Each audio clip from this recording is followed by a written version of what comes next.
어느새 1년이 훌쩍 지나가고요. 이 민수기 강해 마지막 시간입니다.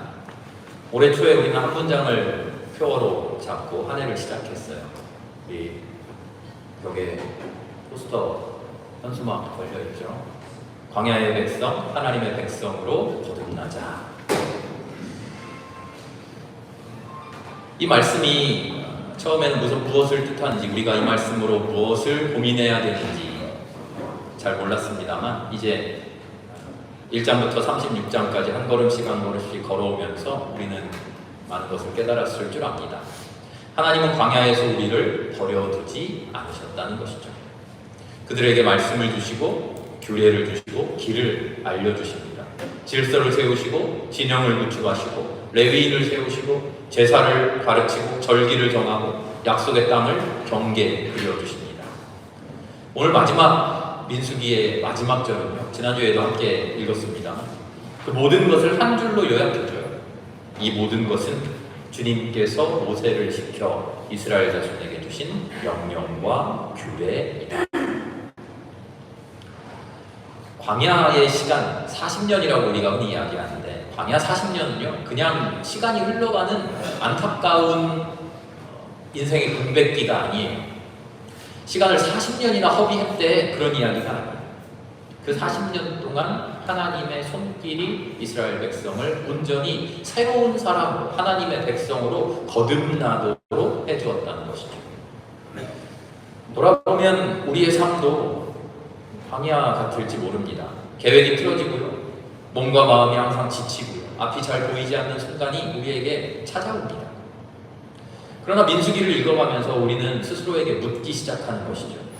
이 시간은 그냥 손해보는 시간이 아니지요?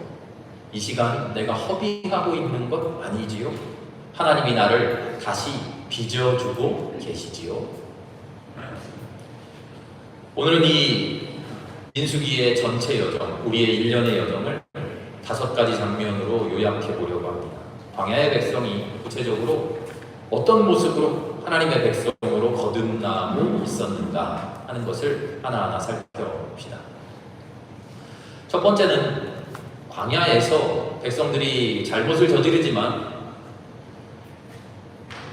그 잘못에 의해서 벌만 받는 게 아니고요, 인생의 시계를 다시 맞춰가는 시간이었다라는 거죠. 처음 민수기를 읽어가면서 우리는 광야가 벌 받는 장소구나, 참 힘든 곳이구나, 이런 인상을 받게 됩니다.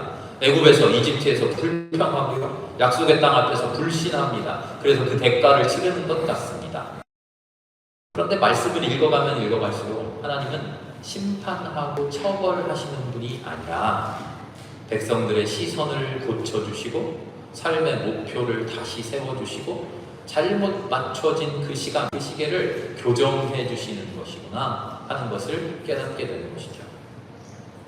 애굽에 있을 때 하나님의 백성 되기 전에 이스라엘 백성들의 질문은, 마음속에 물음은 항상 이거예요. 얼마나 더? 얼마나 더?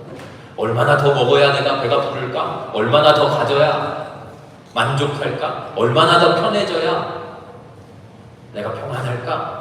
이런 지극히 세상적인 계산으로 머릿속이, 마음속이 가득 차 있어요. 우리도 똑같습니다. 얼마나 더 해야 될까? 얼마나 더 인정받으면 될까? 그런데 광야에서 하나님은요, 전혀 다른 질문을 우리에게 던져주셔요. 우리의 마음에 새로운 질문을 주시는 거죠. 나는 지금 어디에 서 있는가? 제대로 된 곳이 아니라 허망한 곳, 허탄한 곳에 서 있으면서 얼마나 더 많이 가질까, 얼마나 더 누릴까, 그런 것만 생각하고 있던 우리에게, 아니야, 너 지금 올바른 곳에 서 있어야 돼, 올바른 자리에 있어야 돼, 올바른 자리에 있기만 하면 얼마나 더 가지는지, 얼마나 더 누리는지, 그런 것은 신경 쓸 필요도 없어 하는 거죠. 가나안이라고 하는 곳은요, 지명이 아니에요. 가나안은 하나님의 뜻이 이루어지는 삶의 자리예요. 광야에서 40년 동안 이 이스라엘 백성들이 가장 큰 변화가 있다면, 하나님이 원하시는 자리가 어디인가, 내가 발 딛고 서야 하는 곳이 어딘가, 내가 하나님 기뻐하시는 방향으로 나아가고 있는가, 이것을 묻고 고민하기 시작했다는 거예요. 그 고민을 하지 못하면요, 가나안 땅에 백날 들어가 봐야 내가 원하는 자리, 내가 원하는 목표를 따라가는 헛된 삶의 걸음이 되어버리는 거죠. 가나안을 정탐했던 10명의 정탐꾼 기억나시죠? 그들은 현실적인 것만 봤어요. 자기 마음속의 기준이 세상적인 것이었어요. 그러니까 이렇게 대답하죠. 우리는 못 올라갑니다. 거기 올라갔다가는 다 죽을 것 같습니다. 올라가기 싫어요. 그러나 여호수아와 갈렙은 똑같은 현실을 보면서도 그들의 시선이, 그들의 시계가, 그들의 삶의 목표가 하나님으로 맞춰져 있기 때문에 우리가 올라가서 그 땅을 차지하겠습니다 라고 고백할 수 있는 것이죠. 광야에서 하나님은 우리 인생들의 시계를 다시 맞춰주셔요. 세상의 속도에, 세상 사람들의 비교에, 그 조급함에 맞춰서 살아가던 우리에게 약속의 말씀, 하나님의 시간에 맞춰 가도록 훈련받는 거예요. 조급할 필요 없다. 세상이 어떤 시선을 보내더라도 그것에 얽매이지 마라. 눈을 감고 내 안에 계신 하나님을 바라보면서 하나님이 인도해 주시는 그곳을 향하여 나아갈 수 있는 담대함, 그 힘을 길러라. 이게 광야 40년 전체의 가장 핵심적인 이야기입니다. 두 번째 장면은요, 하나님의 은총이라고 하는 것은 먼저 받는 것이 아니라 우리가 먼저 하나님께 헌신하는 것이라는 사실이에요. 민수기 앞부분에 참 지루한 이야기들이 길게 나와요. 제사를 어떻게 드려라, 나시리는 뭐 어떠고 레위인은 어떠고, 절기가, 제물이 뭐 나팔을 어떻게 불어라는 참 어떻게 보면 쓸데없는 일 같은 것이 길게 나와요. 겉으로 보면 딱딱한 예식 설명처럼 보여요. 이제는 우리하고도 상관없어 보이는 그 옛날 유대교의 유산만 같아요. 그런데 다 이유가 있어요. 우리는 흔히 은혜를 하나님께 받을 때, 그때 은혜가 시작된다고 생각해요. 기도가 응답되고 필요한 것이 채워지고 건강이 회복될 때, 그때 은혜 받았다라고 말하죠. 그런데 민수기를 찬찬히 읽어보면요, 하나님의 은혜는, 하나님의 은총의 시작은 거꾸로예요. 하나님 앞에 내가 먼저 드릴 때, 하나님 앞에 내가 먼저 예배할 때, 하나님 앞에 내가 먼저 순종할 때, 결과가 보이지 않아도 아직 내 손에 쥔 것이 아무것도 없어도 내가 먼저 시간을 떼어서 하나님께 드리고, 먼저 물질을 구별하여 바치고, 먼저 삶의 중심을 예배로 채워갈 때, 그때 하나님의 은총의 질서가 우리의 삶을 가득 채우는 것을 보게 돼요. 광야는 결핍의 공간이죠. 가진 것이 없어요. 그래도 하나님은 먼저 나에게 바쳐라 말씀하셔요. 하나님이 이기적이어서가 아니에요. 하나님이 탐욕스러워서가 아니에요. 무언가를 받고 나서야, 그제서야 그래 네가 많은 것을 바쳤으니까 내가 은혜 좀 줄게, 이런 분이 아니에요. 광야의 백성이 하나님의 백성으로 거듭난다고 하는 것은 우리의 마음의 자세가, 우리의 신앙의 자세가 하나님을 뭔가를 주시면, 내가 받으면 그때 하나님의 말씀 순종도 하고, 그때 하나님께 무언가도 드리고, 그때 하나님의 사람처럼 살아볼게요, 이런 마음이 아니라 이미 하나님 나에게 모든 것을 주셨음을 고백합니다. 내 손에는 지금 없지만, 내 삶에는, 내 눈에는 보이지 않지만 하나님께서 미리 예비하신 은혜로 나를 가득 채워주셨음을 믿습니다 하는 그런 마음으로 바뀌는 거예요. 그래서 그 믿음 가지고 하나님께 드리는 거예요. 얻기 위해서 드리는 것이 아니라 이미 얻은 것을 감사하며 드리는 사람, 그 사람이 은총의 사람, 하나님의 백성인 것이죠. 그런 사람들로 바뀔 수 있느냐, 광야는 우리에게 그것을 묻고 있죠. 세 번째는요, 그런 사람들에게 거룩한 일이 맡겨진다는 겁니다. 우리는 자주 이런 생각을 해요. 거룩한 일은 따로 있지, 앞자리에 서는 것, 예배 중에도 설교가 제일 거룩하다고 생각하잖아요. 눈에 띄는 사역들, 이런 게 진짜 거룩한 일이지. 그런데 하나님은요, 광야에서 우리의 그런 생각을 완전히 깨뜨려 버리셔요. 레위인만 거룩한 거냐? 아니다. 나시린만 거룩한 거냐? 아니다. 지도자만 거룩한 거냐? 아니다. 각 지파가 자기 자리에서, 자기 방향에서 자기 역할을 착착 맡아갈 때 전체 진이 하나님을 중심으로 바로 서게 된다 하는 것을 알려주셔요. 그러기 위해서는 각자의 자리에서 감사함으로 성실하게 담당해야 돼요. 천막 끈 묶는 사람이 에이 나는 뭐 이런 거나 맡겼어 하고 그 끈을 안 묶어버리면요, 하나님께 아름다운 예배 드리다가 천막이 무너져버려요. 삶 자체가 무너져버려요. 하나님께서 맡겨주신 일은요, 수만 가지 일 중에 하나가 아니에요. 하나님이 나에게 맡겨주신 이 삶은 나의 존재를 규정하는 단 하나의 사명입니다. 수많은 좋은 일들이 있는데 왜 나는 이런 일을 해야 돼? 하고 툴툴거리는 게 아니라 내가 맡아서 할 수 있는, 다른 사람 그 누구도 감히 할 수 없는 가장 귀한 일을 하나님 나에게 맡겨주신 거예요. 우리가 기억 못할 수도 있겠습니다만 나의 영혼에 찾아오셔서 내 이름을 불러주시면서 너 이 일 할 수 있겠니? 나를 위해서, 하나님의 나라를 위해서 이 일에 충성할 수 있겠니? 하나님이 나에게 소중하게 맡겨주신 거예요. 하나님이 고민하고 고민하시면서 이 일을 맡기면 누가 잘할 수 있을까? 이 일을 기쁨으로 감사함으로 받아서 해낼 수 있는 사람이 누굴까? 하나님이 깊이 고민하시고 고민하신 끝에 나에게 맡겨주신 삶이라는 거죠. 우리는 모두가 하나님 앞에서 온전히 구별된 거룩한 사명을 맡은 존재예요.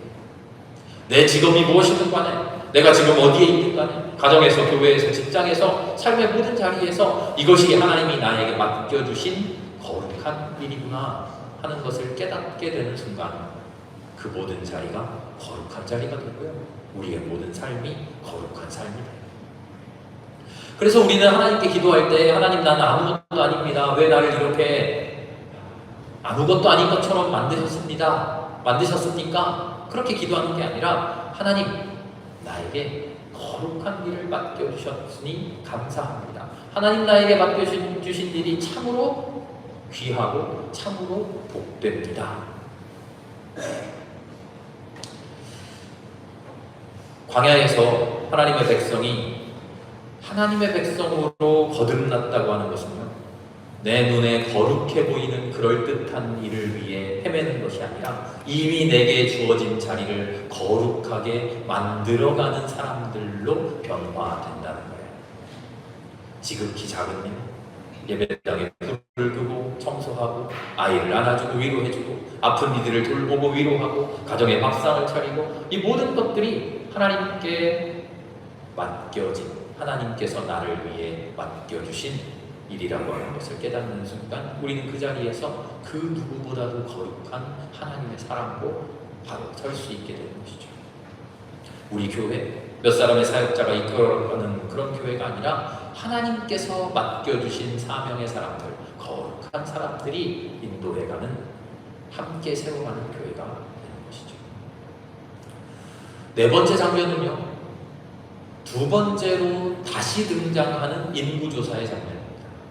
민수기라고 하는 책 이름 자체가 백성들의 숫자를 세었다라는 그런 뜻인데요, 민수기 1장부터 백성들 숫자 세는 이야기가 나오다가 26장에 가보면 또다시 백성들의 숫자를 세요. 하나님 앞에서 반항하던, 하나님 앞에 거역하던 이전 세대가 아무도 살아남지 못하고 다 죽었다라고 하는 두려운 말씀이기도 합니다만, 자세히 들여다보면요, 그 명단은 마침내 하나님의 백성들로 바로 서게 된 사람들의 이름이에요.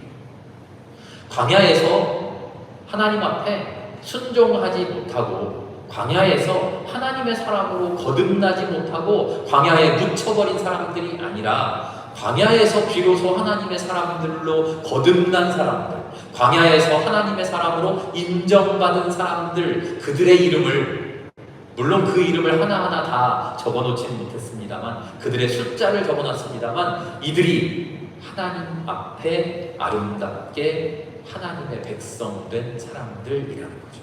민수기는 그것을 우리에게 선포하고 있어요. 이토록 못났던 사람, 이토록 부족했던 사람, 이토록 가망 없어 보이던 사람들이 하나님의 훈련을 통해 아름다운 하나님의 사람들로 거듭났습니다.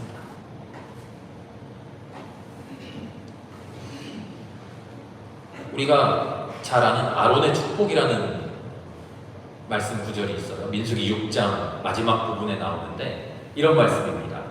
주님께서 당신들에게 복을 주시고 당신들을 지켜주시고 밝은 얼굴로 대하시고 당신들에게 은혜를 베푸시며 당신들을 고이 모셔서 당신들에게 평화를 주시기를 빕니다 하는 아론의 축복의 말씀이에요. 이 말씀사, 성부사 이런 데 가면요, 액자에 이 말씀을 딱 많이 적어놔요. 그래서 신방 갈 때, 개업 선물할 때 하는 당신들에게 축복이 되기를 바랍니다 하는 그 말씀인데, 이 말씀은 모든 사람을 복의 통로로 부르시는 초청이에요. 와, 나 복 받았다, 좋다 하고 끝나버리는 게 아니라 누군가에게 복을 빌어주는 이야기예요. 누군가에게 복을 빈다는 것은요, 내가 하나님께 복을 받았으니, 하나님의 사람 되었으니 이제 나도 축복의 사람, 은혜의 사람, 평화의 사람으로 살겠습니다 하는 결단이에요. 이게 바로 민수기가 보여주는 기도의 자리예요. 믿음의 자리예요. 하나님의 백성으로 거듭나서 하나님의 사람으로서 축복하는 사람 되십시오. 이런 맥락에서 민수기 안에 있는 수많은 사건들이 읽혀집니다. 슬로보아스의 딸들 생각나십니까? 잘못된 부조리한 현실 때문에 자기 것을 박탈당할 수밖에 없는 사람들 있죠. 그 사람들을 구제해 주잖아요. 왜 구제해 줍니까? 세상적인 정의감에 넘쳐서요? 아니에요. 하나님께 은혜 받았으니 나도 축복을 끼치고 나도 은혜를 끼쳐야 되는 사람입니다 라는 자기 정체성이 확립되어 있기 때문에 그런 사람들을 돌아볼 수 있는 거예요. 고통당하는 이들을 그냥 두지 않아요. 완전히 새로운 사람들, 하나님께 복받은 사람들, 그들은 이제 다른 이들에게 복을 빌어주는 사람이 되고요, 살아 움직이는 하나님의 말씀을 현실에서 실천해가는 사람들로 변화하는 거예요. 슬로보아스의 딸들만 있습니까? 장애를 가진 이웃들, 타지에서 온 이주민들, 이름 없이 일하다가 다치는 사람들, 비정규직들, 청년들, 가난과 고립 속에서 신음하는 이들, 아픔을 말조차 꺼내지 못하는 이들. 광야의 백성이 하나님의 백성으로 거듭난다고 하는 것은요, 나만 복 받으면 된다라는 태도가 아니라 내 복을, 받은 복을 이웃들에게 빌어줄 수 있는 사람으로 변화된다는 거예요. 살아남은 자로서, 복을 받은 자로서 이제는 축복의 사람으로 바로 서는 것, 이게 하나님의 백성된 사람이라는 거죠. 이제 마지막 장면인데요, 광야 여정에 있어서 가장 충격적인 장면이라고 할 수 있어요. 하나님을 원망하고 모세를 원망하던 사람들에게 하나님께서 불뱀을 보내셔서 심판하시는 장면 기억나실 겁니다. 진짜 이게 하나님이 하신 일이야? 라고 되물어볼 정도로 하나님의 심판은 참 잔혹합니다. 참담하고 처절해요. 성경 말씀에는 그 비참한 모습이 구절구절 세세하게 적혀져 있지 않습니다만, 간단하게 갑니다만, 그 말씀을 몸이 씹어보고 있노라면 참 슬픈 현실입니다. 하나님이 보낸 불뱀에게 물려서, 심판의 뱀에게 물려서 수많은 사람들이 죽어갑니다. 피할 수도 없어요. 속절없이 죽어갈 뿐입니다. 이러다가는 가나안에 가기는커녕 광야에서 모두 다 죽어버릴 것 같아요. 그때 모세가 기도합니다. 우리의 기도와는 참 다른 기도입니다. 우리는 무슨 기도를 할까요? 우리는 어떤 해결책을 바랄까요? 하나님, 불뱀을 없애주십시오. 하나님, 이 심판을 철회해 주십시오. 돌이켜 주십시오. 그런데 하나님의 대답은 달라요. 모세의 기도에 하나님이 응답해 주시는데 우리의 바람과는 전혀 달라요. 불뱀을 없애주시는 게 아니라 불뱀과 똑같이 생긴 구리로 만든 뱀을 만들어서 장대 위에 높이 달아라 하셔요. 그리고 그 구리뱀을 쳐다보는 사람이 산다 하셔요. 무슨 주문도 아니고요. 무슨 무당이 부적하듯이 이게 뭐야, 하나님이 이런 식으로도 해야? 라고 이상하잖아요. 그러나 이 이야기에는 하나님의 분명한 목적이 있어요. 나의 죄, 하나님의 심판, 그것을 상징하는 그 뱀을 피하지 말고 직면하라는 거예요. 하나님의 백성 되려면요, 나는 내 죄를, 내 상처를, 이 땅의 아픔을 어떻게 다루고 있는가?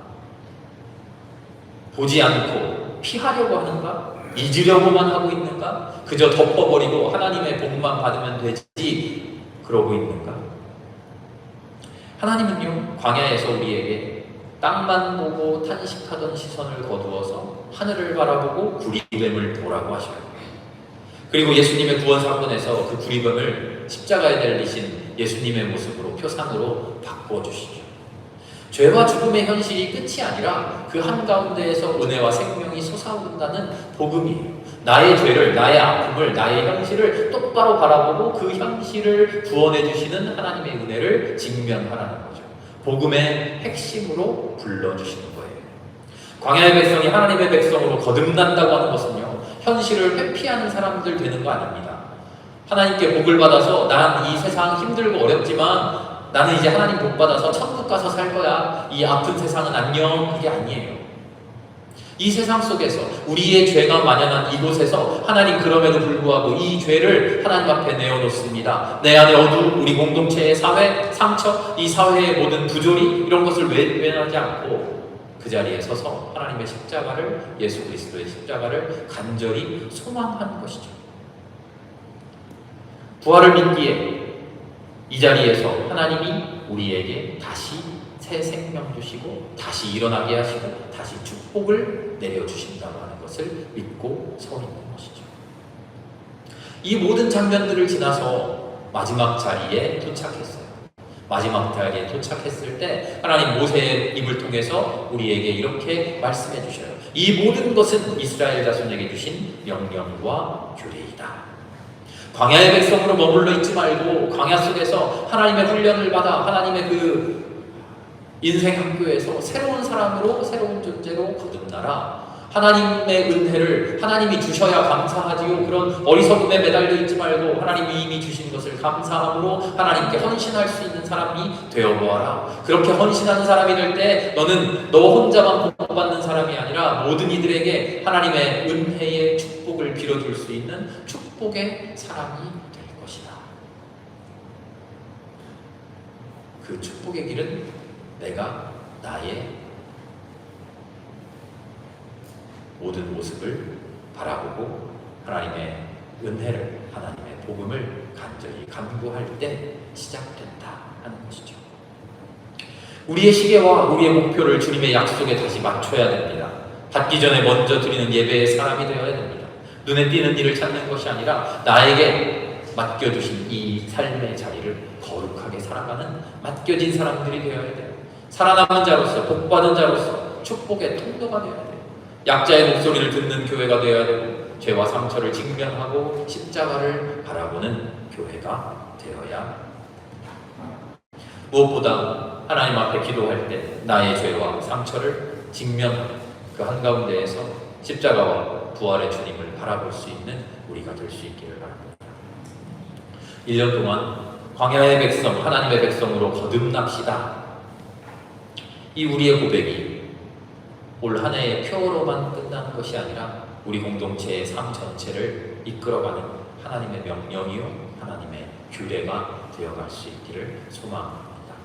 함께 기도드리겠습니다. 하나님 아버지, 광야 같은 시간을 지나온 우리를 여기까지 인도해 주셨습니다.